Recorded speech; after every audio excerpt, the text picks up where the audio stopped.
Welcome to Raj news ప్రశ్న వేదిక కార్యక్రమానికి స్వాగతం. నేను మీ కార్తిక్. ఈరోజు మన గెస్ట్ ఒక సాధారణ ఆటో డ్రైవర్ నుంచి అంచెలంచెలుగా ఎదిగి అదేవిధంగా ఉమ్మడి వరంగల్ జిల్లాలో బీజేపీ పార్టీ బలోపేతం కోసం నిరంతరం కృషి చేస్తున్నటువంటి వ్యక్తి. అదేవిధంగా ఒక ఫౌండేషన్ స్థాపించి ఎంతోమంది పేద ప్రజలకు అనేక రకాల సేవలు అందిస్తున్నటువంటి వ్యక్తి. అదేవిధంగా ప్రస్తుతం బీజేపీ పార్టీ కార్యవర్గ సభ్యులు సిద్ధం నరేష్ పటేల్ గారు ఉన్నారు. వెల్కమ్ చేద్దాం. నమస్తే అండి. నమస్తే. Welcome to Raj news. ఎలా ఉన్నారు? బాగున్నాను. ముందుగా మీ కుటుంబ నేపథ్యం ఏంటి అంటే ఏం చెప్తారు? మేము మా నాన్న సింగరేణి ఎంప్లాయ్ యాక్చువల్గా. ఓకే. ముగ్గురు అన్నదమ్ములము. నాకు పెళ్ళయింది, 2 పాపలు. పెద్ద అమ్మాయి ఇప్పుడు ఇంటర్ చదువుతుంది, 2nd ఇయర్. చిన్న అమ్మాయి స్కూల్కి వెళ్తుంది. పెద్ద బ్యాక్గ్రౌండ్ ఏం లేదు అంటే రాజకీయాల్లోకి ఎప్పుడు వచ్చారు? రాజకీయ నేపథ్యం లేదు, కానీ మా పెద్దన్నయ్య మాత్రం టీఆర్ఎస్ పార్టీలో ఉన్నాడు ప్రస్తుతం. మీ సొంతనే? అవును. రైట్. అదేవిధంగా ఒక సాధారణ ఆటో డ్రైవర్గా మొదలైన మీ ప్రయాణం ప్రస్తుతం ఈ స్థాయికి తీసుకొచ్చింది. అసలు ఎలా సాధ్యమైందంటే ఏం చెప్తారు? సంకల్ప బలం. అంటే మనం ఏ పని చేసినా ఈ ప్రపంచానికి మనం పరిచయం కావాలి, మనలో శక్తి ఉంది, అందరిలాగా మనం ఎందుకు కాకూడదనే భావన మనలో మొదలైనప్పుడు ఏదైనా సాధ్యమవుతుందని నా నమ్మకం. అంటే ఎంతోమందికి మీరు ఇన్స్పిరేషన్ అనుకోవచ్చు, ఇంకేదైనా అనుకోవచ్చు. అది ఎలా సాధ్యమైంది అనేసి అందరి డౌట్. అదే మనకున్న పరిస్థితులను అనుకూలంగా తీసుకొని దాన్ని ఏ విధంగా మలుచుకుంటే మనం ముందుకు పోతాము, మన కార్యాచరణ ఎలా ఉండాలి, మనం ఏ పని చేస్తే డెవలప్ అవుతాము, అందరితోటి ఎలా ఉండాలి, ఎట్లా కలిసి ఉండాలి, ఏ విధంగా ప్రణాళిక చేస్తే బాగుంటామని ఆలోచన చేస్తే ప్రతి ఒక్కరికి ఇది సాధ్యమయ్యే ముచ్చటే. అదేవిధంగా నేడు ఈ స్థాయికి వచ్చిన మీరు ప్రశాంతంగా వ్యాపారాలు చేసుకునే టైంలో సడన్గా రాజకీయాల వైపు ఎందుకు రావాలనిపించింది అంటే ఏం చెప్తారు? ఇప్పుడు మనం వ్యాపారం చేసి ఒక స్టేజ్ మీద నుంచి వెళ్ళి మనం కొంతమంది ప్రజలకు చేయాలంటే ఎంతో కొంతవరకే మనం పోగలుగుతాం. కానీ ఒక రాజకీయ పరంగా మన దగ్గర ఒక పవరు, మన దగ్గర ఒక శక్తి, రాజకీయంగా ఉంటేనే, ప్రభుత్వం యొక్క అండదండలు ఉంటే మనకున్న భావన, మనకున్న శక్తిని ఇంప్లిమెంటేషన్ చేయాలంటే అది పెద్ద స్థాయికి పోగలుగుతుంది. ఓకే. మనం ఉన్న స్థాయిలో చేయాలంటే అక్కడి వరకే చేయగలుగుతాం. అసలు మీకు ఎటువంటి వ్యాపారాలు ఉన్నాయి? మీకంటూ ఒక సామ్రాజ్యాన్ని, రాజకీయ సామ్రాజ్యాన్ని ఎలా ఏర్పాటు చేసుకోవాలి అంటే ఏం చెప్తారు? ప్రజలకు సేవా కార్యక్రమాలు, సేవా దృక్పథంతో మనం ముందుకు వచ్చినాం. ఇది ముందుకు పోవాలి అంటే మనకు వ్యాపారం నుంచి ఒక ఫౌండేషన్ స్థాపించి, ఫౌండేషన్ పేరు పెట్టకుండానే ఫస్ట్ మనం ప్రజలకు పోవడం జరిగింది. ఆ తర్వాత ఫౌండేషన్కి ఒక పేరు పెట్టి, మా పాప పేరు పెట్టి, ఫౌండేషన్ కార్యక్రమాల ద్వారా మనం యాక్చువల్గా కొంత నిరుపేద మహిళలు, వితంతువులకు మనము ఆ కుట్టు మిషన్లు అందించడం జరిగింది. అదేవిధంగా కరోనా సమయంలో చాలామంది, ఒక 50 నుంచి 60 మంది టీం తోటి మనం ఎక్కడ ప్రజలకు ఏ కష్టం వచ్చినా, ఎలాంటి సహాయం కావాలన్నా కూడా మా టీంతో పోయి మేము అందించగలిగినాం. వరద బాధితులకు సహాయం అందించగలిగినాం. ప్రజెంట్ మా మోటో ఏంటంటే గవర్నమెంట్ స్కూళ్ళల్లో ఎస్సీ ఎస్టీ అమ్మాయిలు, 1st class, 2nd class, 3rd class చదివే అమ్మాయిలకు మాత్రం కెనరా బ్యాంక్ ద్వారా, అంటే ఉట్టిగా మనం డబ్బులు ఇవ్వడం కాకుండా బ్యాంక్ ద్వారా వాళ్ళకు మాత్రం మనం డబ్బులు అందజేస్తున్నాం. ఓన్లీ గవర్నమెంట్లో చదివే పిల్లలకు, ఆడపిల్లలకు మాత్రమే ఇవ్వడానికి ఒక సంకల్పం పెట్టుకొని ప్రయాణం చేస్తున్నాం. అది ఎంతవరకు పోతుందో చూడాలి. కానీ వాస్తవానికి ఉమ్మడి వరంగల్ జిల్లాలో సిద్ధం నరేష్ గారు వ్యాపారం చేసి అనేక డబ్బులు సంపాదించిండు. అంతో ఇంతో బ్లాక్ మనీ కూడా ఉన్నట్టుంది. ఆ డబ్బుల్ని కప్పుపుచ్చుకోవడం కోసమో లేకపోతే ఇంకేదో చేయడం కోసమో ఫౌండేషన్ ఏర్పాటు చేసిండు. ఆ ఫౌండేషన్ ద్వారా సేవా కార్యక్రమాలు చేస్తారు అనేది కూడా జరుగుతుంది. వాస్తవం కాదంటారు? అది కామన్గా మనం మంచి పనులు చేస్తూ పోతే చాలామంది ఏదో విధంగా అనుకుంటా అంటారు. కాకపోతే మాదంతా మేము కన్స్ట్రక్షన్ బిజినెస్లో ఉంటాం. ప్లస్ మాకు ఏషియన్ కంపెనీ, అంటే కలర్స్ బిజినెస్ ఎక్స్క్లూజివ్ పార్ట్నర్ మేము. ఏషియన్ కంపెనీ, ఏషియన్ మీరు పార్ట్నర్స్. అంటే పెద్ద కంపెనీ కదా అది. బిజినెస్ అంటే మాకు ఒక డీలర్షిప్ ఉంది వరంగల్ జిల్లాకి. డీలర్షిప్లో మాదొకటి, వాళ్ళ బిజినెస్ ఎక్స్క్లూజివ్ పార్ట్నర్ అంటే మాకు పర్సంటేజ్ కొంచెం ఎక్కువ ఉంటుంది. ప్రతిదీ GST to GST నడుస్తుంది. కన్స్ట్రక్షన్ కూడా GST to GST నడుస్తుంది. అంటే ఐరన్ కొన్నా, సిమెంట్ కొన్నా GST లేని బిల్స్ ఇయ్యరు. ఇక్కడ బ్లాక్ మనీ ఉండడానికి అసలు ఛాన్సే లేదు. Clear cut business. వరంగల్ మార్కెట్లో మనం ఏ విధంగా బిజినెస్ చేస్తున్నాము, ఏ విధంగా ముందరికి పోతున్నాం అనేది ప్రతి ఒక్కరికి తెలుసు. మనం బాగుపడితే, మనం మంచిగా ఉంటే ఆనందపడే ప్రజలే ఉన్నారు, కార్యకర్తలు ఉన్నారు తప్పితే మన మీద ఎలాంటి నెగిటివ్ ఇప్పటివరకు అయితే లేదని నేను అనుకుంటాను. అందులో మీ వయసు ఎంత ఉండొచ్చు? 43. అంటే నాకు తెలిసి బీజేపీ పార్టీలో ఇంత తక్కువ ఏజ్లో, ఇంత షార్ట్ టైంలో ఒక కార్యవర్గ సభ్యుడిగా ఎదగడం అనేది నాట్ ఏ జోక్. అది ఎలా సాధ్యమైంది అసలు? మనం పని చేస్తూ పోవాలనేది మా ఉద్దేశం. రాజకీయాలు అన్నాక మనం ముందుకు పోతుంటే ఎవరో ఒకరు మనల్ని అణచివేయాలనో లేకపోతే ముందుకు పోవద్దనో మనల్ని ఆపుతూనే ఉంటారు. వాడేవాడో ఆపిండు వీడేవాడో ఆపిండు అని మనం ప్రయాణం ఆపితే మనం అక్కడే ఉంటాం, మన గమ్యాన్ని చేరుకోలేము. అట్లాంటి సమస్యలు వచ్చినప్పుడు పార్టీ మనది, భారతీయ జనతా పార్టీలో నేను ఒక కుటుంబ సభ్యుడిని, ఎవడో ఆపితే నేను ఆగుతానా అనుకున్నప్పుడు మనం ముందుకు పోతాం. ఆ రకంగానే మనని ఎవరు ఆపినా కూడా మనం ప్రయాణం ఆపలేదు, పని ఆపలేదు, ప్రజలకు పోవడం ఆపలేదు, కార్యకర్తలతో ఉన్న సత్సంబంధాలను కూడా ఎక్కడా నిలిపివేయలేదు. 24 గంటలు నా భార్య ఒకవైపు నేను ఒకవైపు కలిసి పనిచేసినాం. ఏ మంచైనా ఏ చెడైనా. మీ భార్యను కూడా తీసుకొచ్చారా రాజకీయాల్లోకి? అంటే సపోర్ట్, భార్య సపోర్ట్ లేదు మనం ఏం సాధించాం. ఒక మనిషి కింద పడిపోవాలన్నా మీదికి పైకి పోవాలన్నా ఒక స్త్రీ కావచ్చు, ఒక భార్య కావచ్చు, ఒక అమ్మ కావచ్చు, సపోర్ట్ చేయకపోతే సక్సెస్ అయ్యిండు అంటే కూడా నమ్మద్దు అని నేను అంట. సిద్ధ నరేష్ గారికి ఎప్పుడు రాజకీయాలు, ప్రజా సమస్యలు, ఎప్పుడు పోరాటాలు, కొట్లాటాలు, జైళ్ళు, కేసులు, ఇవేనా? ఫ్యామిలీకి ఏమైనా టైం ఇస్తారా? 100% ఫ్యామిలీకి టైం ఇస్తాం. అదే మన 24 గంటల్ని సమన్వయం చేసుకుంటే మనం ఫ్యామిలీ ఖచ్చితంగా టైం ఇవ్వగలుగుతాం. మనం ఎక్కడ చేరుకున్నా, నేను రాత్రి దాదాపు హైదరాబాద్కి ఎప్పుడు వచ్చినా కూడా వరంగల్కు నైట్ చేరుకునే ప్రయత్నం చేస్తా. పిల్లలతోటి మంచిగా ఎంజాయ్ చేస్తాము, భార్య పిల్లలతో తిరుగుతాము. అట్ ది సేమ్ టైం సమాజంలో ఉంటాము. ధర్నాలు అయితేంది, ఏదైతేంది, ఏదైనా సమస్య వచ్చిందంటే ముందటి నుండి కొట్లాడడానికి ఒక్క సెకండ్ కూడా ఆలోచించాం. రైట్. అదేవిధంగా సమాజంలో కానీ, దేశంలో కానీ, రాష్ట్రంలో కానీ అనేక పార్టీలు ఉన్నా కూడా మీరు కేవలం బీజేపీ పార్టీని ఎంచుకోవడానికి గల కారణాలు ఏంటంటే ఏం చెప్తారు?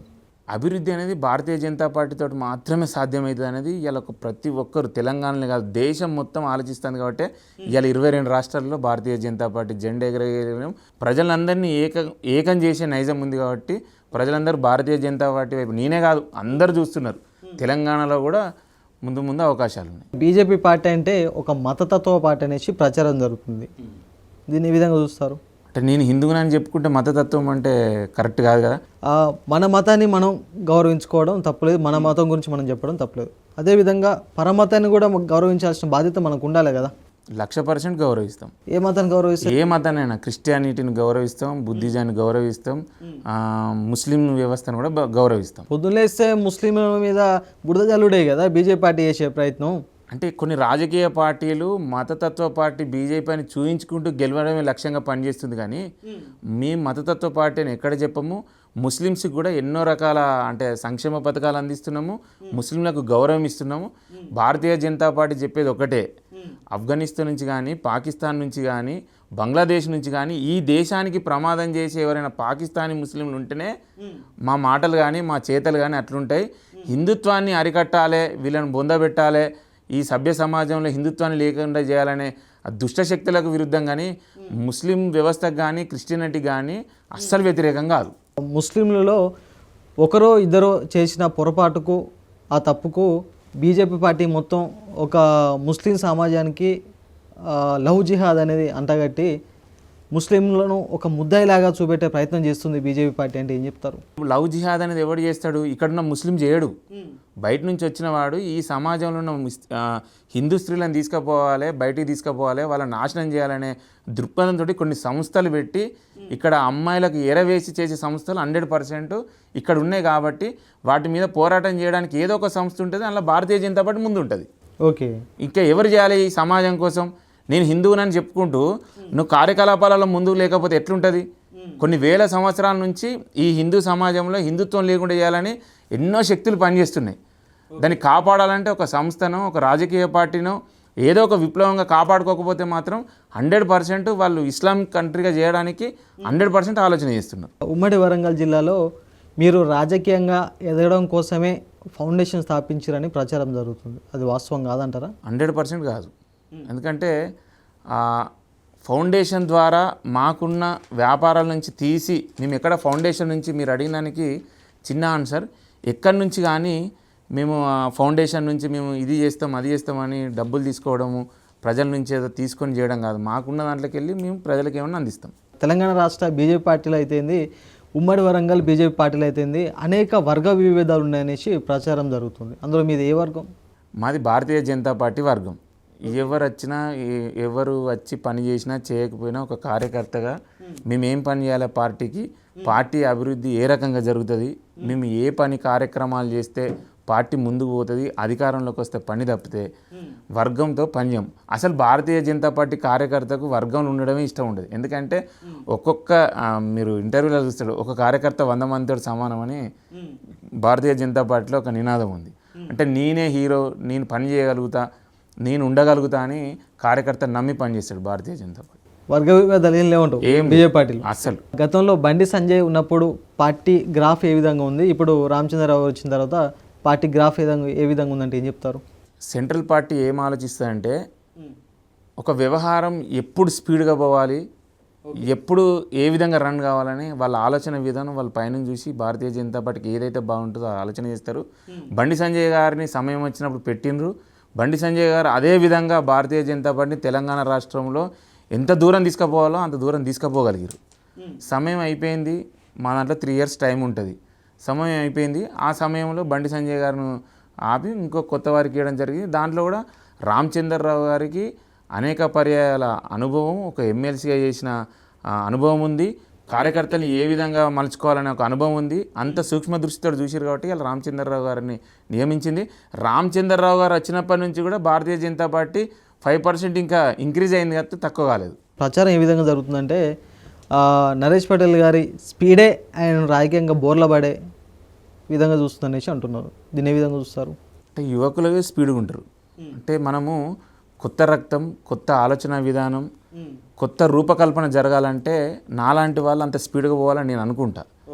అలాగే పెద్దవాళ్ళ ఆలోచనలు కూడా తీసుకోవాలి, వాళ్ళ ఆలోచనలు సమాయత్తం చేసి మనం ముందుకు సాగితే బాగుంటుంది. నేను ఖచ్చితంగా పోతా.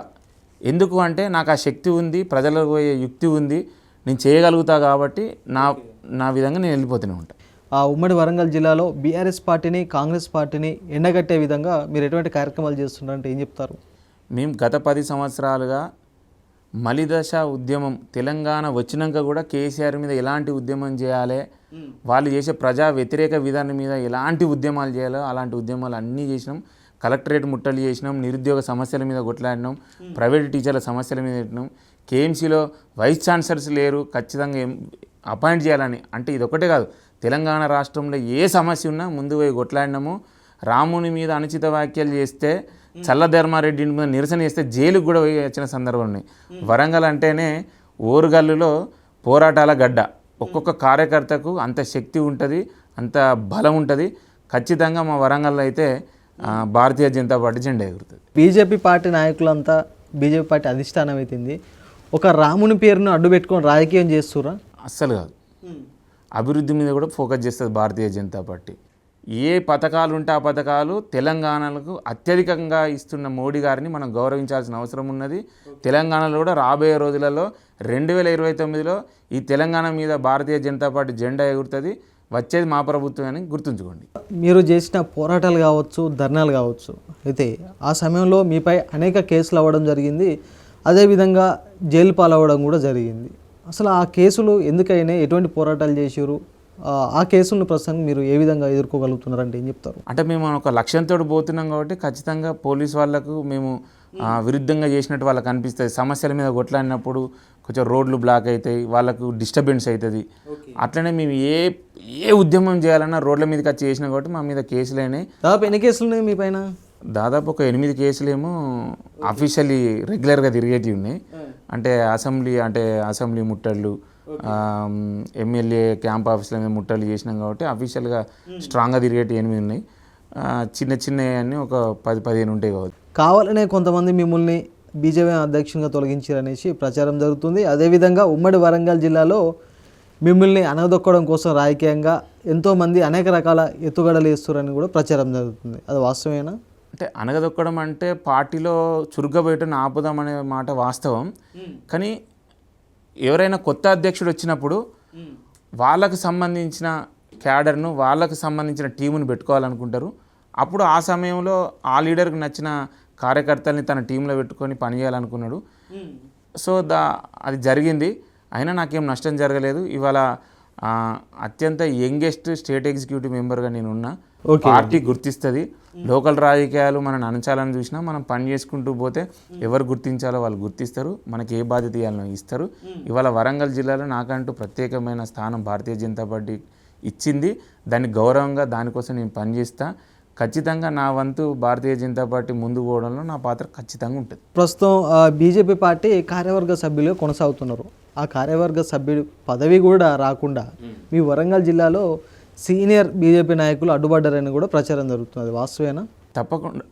అంటే ఎవరికైనా మన ప్లేస్లో కొట్లాడతారు కదా, నాకు కూడా రాష్ట్ర కార్యవర్గ సభ్యుడు కావాలని అడుగుతారు కాబట్టి వాళ్ళ ప్రయత్నాలు వాళ్ళు చేసిర్రు.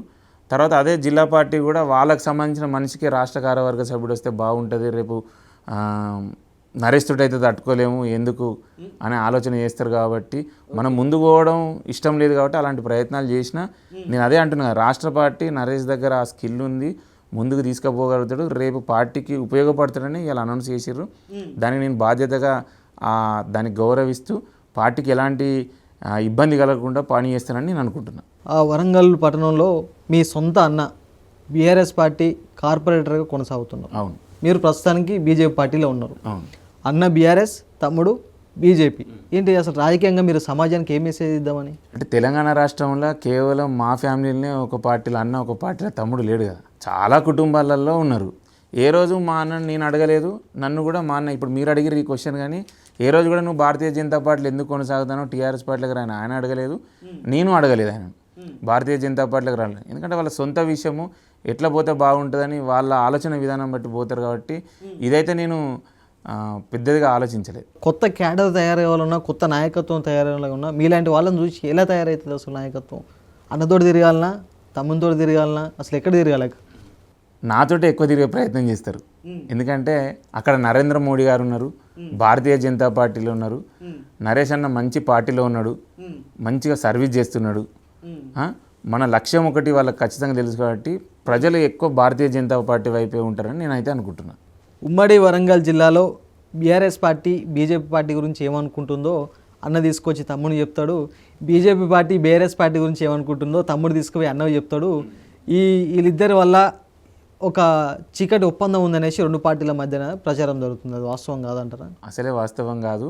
ఎందుకంటే మేము ఎప్పుడు కలిసినా రాజకీయ విశ్లేషణ ఎప్పుడు చేయము, ఏ విషయాలు మాట్లాడుకోము, మా కుటుంబ విషయాలు, మా మంచి చెడులు, మా ఓన్లీ ఇంటికి సంబంధించిన విషయాలే మాట్లాడతాం. కానీ రాజకీయ విషయాలు మాట్లాడడం, ఒకవేళ మాట్లాడాల్సి వస్తే మా ఇంట్లోనే డిబేట్ జరుగుతుంది.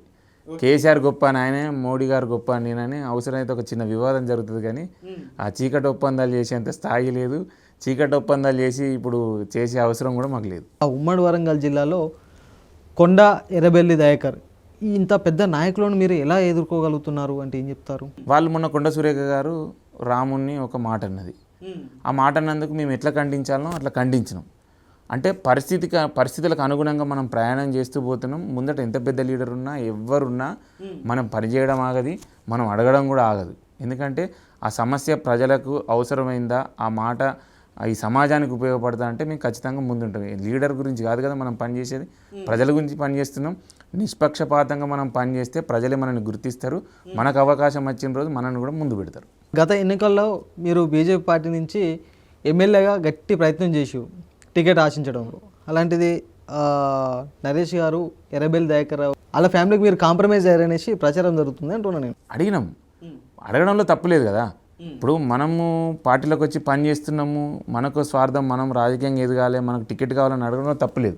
అది ప్రదీప్ రావు గారికి కూడా తెలుసు. ఓకే, మనం టికెట్ అడుగుతున్నామని. కానీ ఆయన ఆ స్థాయిలో ఉన్నాడు. నా కోసం తమ్ముడు పని చేయి, నీకు భవిష్యత్తు ఉంది, ఏజ్ ఉంది. ఎర్రబెల్లి దయాకర్ రావు గారి ఫ్యామిలీని సేవ్ చేయడం కోసం తప్పుకున్నారా మీరు? సేవ్ చేయడం కోసం కాదు, పార్టీ కూడా చెప్పినట్టు వినాలి. మనం పార్టీ, ఇప్పుడు నాకున్న కోరిక నేను పార్టీ మీద ప్రజెంటేషన్ చేసిన, ఈసారికి నీకు అవకాశం లేదు, ఎర్రబెల్లి ప్రదీప్ రావు గారికి అవకాశం ఉంది, నువ్వు కలిసి పని చేయాలని పార్టీ కూడా మనకి ఇన్స్ట్రక్షన్స్ ఇచ్చింది.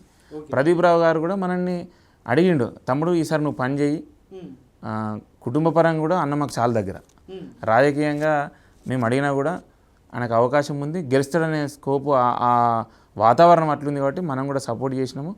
అన్న గెలుపులో మనం కూడా ఉండాలనే ఉద్దేశంతో మన వైపు నుంచి కూడా సహాయ శక్తిలో పనిచేసినాం. కొంచెంలో మిస్ అయింది అంతే. బీజేపీ పార్టీ యువతకు పెద్ద పీఠావి అవుతుందనేసి ప్రచారం జరుగుతుంది. ఇలా రానున్న రోజుల్లో మీకు మంచి భవిష్యత్తు ఉందనుకోవచ్చా బీజేపీ పార్టీలో? మా భారతీయ జనతా పార్టీలో నాకు తెలిసి 43 years అంటే యంగెస్ట్ ఎగ్జిక్యూటివ్ మెంబర్ నేనే.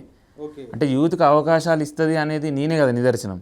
అంటే నన్ను ముందు పెట్టింది కదా, ఇప్పుడు మంచి బాధ్యత ఇచ్చింది, గౌరవమైన బాధ్యత.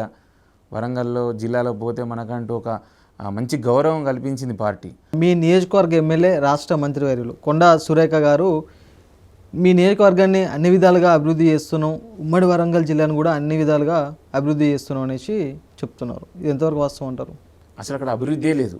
గత ప్రభుత్వంలో కూడా కొండ సురేఖ వాళ్ళే ఉన్నారు, ఈ ప్రభుత్వంలో కూడా కొండ సురేఖ వాళ్ళే ఉన్నారు. మరి ఈ 10 సంవత్సరాల కాలంలో వాళ్ళు ఏమి వెలగబెట్టిర్రు?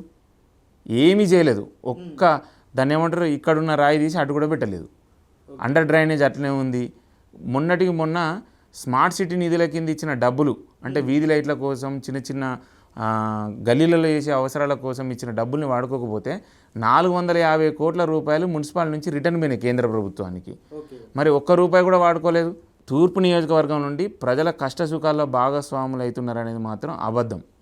ఎందుకంటే వాళ్ళు అక్కడ ఉండలేరు, కేవలం హైదరాబాద్ కేంద్రంగానే పనిచేస్తున్నారు, ప్రజల బాగోగులు పట్టించుకుంటున్నది అబద్ధం. ఈసారి వాళ్ళను 2029లో ఓటేసే పరిస్థితి కూడా లేదు, వాళ్ళు గెలవరని నిక్కచ్చిగా చెప్తున్నా. ఉమ్మడి వరంగల్ జిల్లాలో కొండ ఆ ఫ్యామిలీని తట్టుకునేంత కెపాసిటీ ఇతర పార్టీ నాయకులు లేదనేసి కొండ అనుచరులు బలంగా చెప్తున్నారు. దీన్ని ఏ విధంగా చూస్తారు?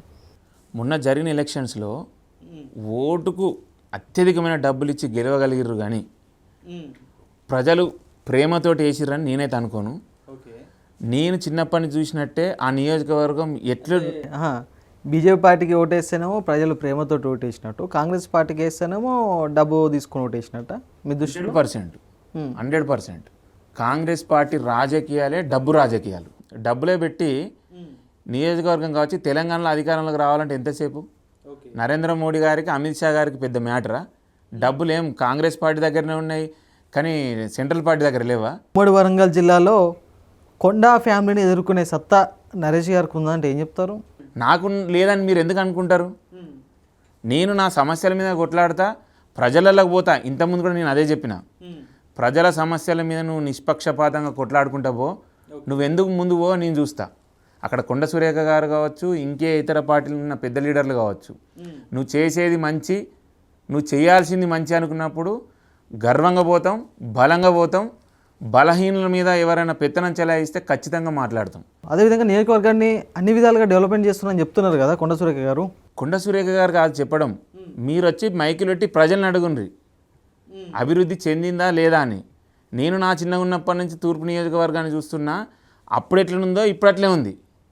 2 సార్లు వాళ్ళు ఎమ్మెల్యేగా ఉన్నారు కదా, అక్కడున్న యువకుల్ని పట్టించుకోమను, అక్కడున్న స్లమ్ ఏరియాలని పట్టించుకోమను. రాష్ట్ర వ్యాప్తంగా చూసుకుంటే కాంగ్రెస్ పార్టీ పరిపాలన, కాంగ్రెస్ ప్రభుత్వ పరిపాలన ఏ విధంగా ఉందంటే ఏం చెప్తారు? Failure, fail. కాంగ్రెస్ పార్టీ 10 సంవత్సరాలలో, టీఆర్ఎస్ పార్టీ అధికారంలో ఉన్న 10 ఇయర్స్లో ఏదైనా రోడ్ల మీదకి వచ్చి ప్రజల గురించి కానీ, ప్రజల బాగోగుల గురించి కానీ ఎక్కడైనా ఆలోచించిన సందర్భం ఉందా? ఏమైనా కొట్లాడిర్రా? రైతుల గురించి కొట్లాడిర్రా? ధర్నాలు చేసిర్రా? నిరుద్యోగ సమస్యల మీద కొట్లాడిర్రా? కేవలం భారతీయ జనతా పార్టీ మాత్రమే అన్ని సమస్యల మీద కొట్లాడింది. కేవలం రేవంత్ రెడ్డి గారు బీజేపీ, బీఆర్ఎస్ ఒకటిని ప్రజల్ని నమ్మించి ఓటుకు 2000 రూపాయల నోటు ఇచ్చి ఎవరిని పడితే వాళ్ళను, రౌడీలను, గూండాలను, ఈ సమాజానికి పనికిరాలను పెట్టి గెలిపించగలిగింది. కానీ అధికారంలోకి వచ్చే స్థాయి కానీ అర్హత కానీ కాంగ్రెస్ పార్టీకి లేదు. ప్రజలందరూ కూడా అది చూసిర్రు, ఇప్పుడు ఆలోచిస్తున్నారు. బీఆర్ఎస్ పార్టీ పైన పోరాటం చేసినంత ఈజీగా బీజేపీ పార్టీ కాంగ్రెస్ ప్రభుత్వంపై ఎందుకు పోరాటం చేయలేకపోతుంది రాష్ట్ర వ్యాప్తంగా అంటున్నాం. చేస్తున్నాం కదా. ఇప్పుడు ఈ సంవత్సరన్నర కాలంలో ఏ అధికార పార్టీ అయినా కూడా సంవత్సరన్నర కాలంలో మేము పోయి కొట్లాడితే, ఏదైనా అడిగితే, అరే మా ప్రభుత్వం మొన్ననే వచ్చింది కదా, ఇప్పుడు మేము ఇంకా అది సమకూర్చుకుంటున్నాం, కొత్త సంసారం కదా, దీన్ని సమకూర్చుకుంటాం అంటున్నారు. ఇంకా టైం ఉంది, ఆల్రెడీ మేము స్టార్ట్ చేసినాము. రైతుల మీద కూడా మా రాష్ట్ర అధ్యక్షుడు రామచంద్రరావు గారు అతిపెద్ద ధర్నా కార్యక్రమం తీసుకున్నాడు, అది కూడా ఫుల్ సక్సెస్ అయింది. అన్ని జిల్లాల్లో కూడా ఏ సమస్య మీద కొట్లాడాలనే ప్రణాళికలు చేస్తున్నాడు. ముందు మీరు చూస్తారు, ఖచ్చితంగా బీఆర్ఎస్ పార్టీ మీద కొట్లాడిన దానికంటే ఎక్కువ కాంగ్రెస్ పార్టీ మీద కొట్లాడతాము. ఖచ్చితంగా రేవంత్ రెడ్డి గద్దె దిగేదాకా ఈ కాంగ్రెస్ పార్టీ తునాతునుకలయ్యేదాకా భారతీయ జనతా పార్టీ పనిచేస్తారని నేను చెప్తున్నా. తెలంగాణ రాష్ట్రంలో కల్వకుంట్ల కవిత గారు స్థాపించిన టీఆర్ఎస్ పార్టీని ఏ విధంగా చూస్తారు? అదేవిధంగా మీ ఎక్కువ ఉమ్మడి వరంగల్ జిల్లా యువతనే ఆ పార్టీలోకి వెళ్ళడానికి ఉత్సాహం చూపిస్తారు అనేసి ప్రచారం జరుగుతుంది. ఒక్కరు కూడా లేరు అక్కడ, ఒక్క కార్యకర్త కూడా లేడు. అది టీఆర్ఎస్ పార్టీ బీ టీం అనుకోరాదండి. బి టీం అంటే ఇక ఒక్కరు కూడా బీఆర్ఎస్ పార్టీ నచ్చే పరిస్థితి లేదు. కవిత గారు 10 సంవత్సరాలు ఉన్నారు ఆ పార్టీలో. ఇవే మాటలల్లో కొంచెమన్నా ఒక్కసారన్నా బయటకు వచ్చి ఇక్కడ ఏం మంచి లేదు, ప్రజలకు బాగు చేసే సమస్యల మీద పోరాడే శక్తి పార్టీకి లేదు, అందుకే నేను బయటకు వచ్చిన పార్టీ పెట్టేది ఉంటే బాగుండేది. ఉమ్మడి వరంగల్ జిల్లా యువతనే ఆ పార్టీలోకి వెళ్ళడానికి ఉత్సాహం చూపిస్తారు అనేసి కూడా ప్రచారం చేసుకుంటారు కదా. వాళ్ళు రాష్ట్ర వ్యాప్తంగా అదే ఏ జిల్లా కంటే ఆ జిల్లాకు ఆ వ్యూహం ఉన్నట్టుంది, కానీ పార్టీలో జాయినింగ్స్ కానీ ఎక్కడ కానీ లేదు. ఆ పార్టీకి మనుగడే లేదని నేను అనుకుంటున్నా. ఆమె సొంతగా కుటుంబంతో లొల్లి పెట్టుకొని బయటకు వచ్చి ఒక చిన్న కంపెనీ పెట్టుకున్నది. అది ఎన్ని రోజులు రన్ చేస్తుందని నేనైతే అనుకోవట్లేదు. ఎందుకంటే ఈ తెలంగాణలోనే కొత్త పార్టీకి మనుగడ లేదనేది నా ఉద్దేశం. చివరిగా నేటి యువతకు బీజేపీ పార్టీ తరపున అవుతుంది, మీ తరపున అవుతుంది, మీరు ఇచ్చే సందేశం ఏంటంటే ఏం చెప్తారు? నేనైతే అత్యధికమైన యువత అది ఎనీ రాజకీయ రంగం రాజకీయాలలోకి రావాలి. అలాగే భారతీయ జనతా పార్టీలో కూడా చాలామంది యువత ముందుకు రావాలి. ఆల్రెడీ చూస్తున్నారు. అందిన అవకాశాలని రాజకీయంగా అందిపుచ్చుకొని ముందుకు సాగాలని కోరుకుంటున్నాను. ఎందుకంటే ఈ యువత యొక్క శక్తి యుక్తి ఈ సమాజానికి అవసరం. నాకెందుకులే రాజకీయం, నాకెందుకులే ఈ రాజకీయాలు అనుకుంటే మనుగడ లేదు ఈ సమాజంలో. ఎందుకంటే కొత్త ఆలోచనలు, కొత్త వ్యవహార శైలి రావాలంటే యువకులు ముందుకొచ్చి రాజకీయాలు చేస్తేనే ఈ సమాజాన్ని మనం ముందుకు తీసుకుపోగలుగుతాం తెలియజేస్తూ, అలాగే తల్లిదండ్రులు కూడా నేను నా నుంచి చెప్పేదంటే మీ కుటుంబాలలో మీ పిల్లలు యువకులు బయటకు వచ్చి క్వశ్చన్ చేస్తున్నారు, సమాజం పట్ల అడుగుతున్నారు అంటే మీరు ఎంకరేజ్ చేయాల్సిన అవసరం ఉంది. కేవలం డాక్టర్లే, లాయర్లే, ఇంజనీర్లే ఈ సమాజానికి కాదు కావాల్సింది, రాజకీయ నాయకులు కావాల్సిన అవసరం ఖచ్చితంగా ఉంది. మన తెలంగాణకు ఇంకా సుస్పష్టంగా అవసరం ఉందని నాకు అనిపిస్తున్నది. రైట్, ఇది నాటి ప్రశ్న వేదిక కార్యక్రమం చూస్తూనే ఉండండి రాజ్ న్యూస్. మరో గెస్ట్తో మళ్ళీ కలుద్దాం.